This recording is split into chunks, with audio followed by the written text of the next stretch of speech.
Another first alert weather day because of more red flag warnings. We have red flag warnings in place 10 a.m. until 6 p.m. on this Wednesday, where we could see winds gusts as high as 55 miles per hour.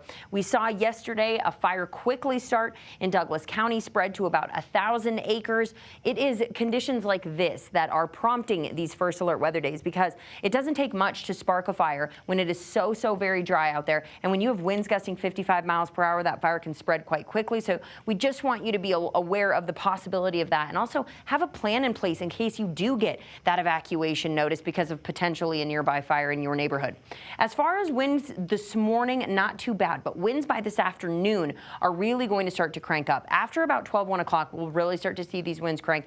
45, 55 mile per hour wind gusts, not out of the question for a vast majority of the state going into the day today. We'll relax a little bit tonight, but by tomorrow afternoon, it will be another breezy day across Colorado. Temperatures staying on the warm side, upper 60s, low 70s possible for the Denver area, 78 degrees down into southeastern Colorado. We've got 40s and 50s in place for the mountains today, so we are just unseasonably warm as an entire state. Yesterday, we tied the record at the airport, reaching a high of 71. There is some good news. The mountains are picking up a little bit of snow. We've seen some decent snow totals. As of Tuesday morning, or Wednesday morning, excuse me, about 6 inches of snow up in the Steamboat area. That's where we're anticipating the most snow, and of course, snow is still falling, so those totals will get updated throughout the day today.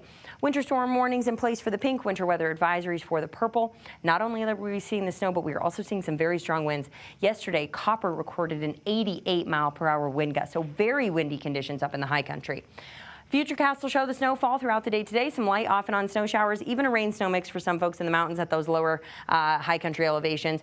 And then the Denver area, unfortunately, looking like we are going to stay on the drier side. Yesterday, it did look like we might be able to pull a little bit of moisture down into Denver and out into the plains, but it does look like those shower chances are just diminishing.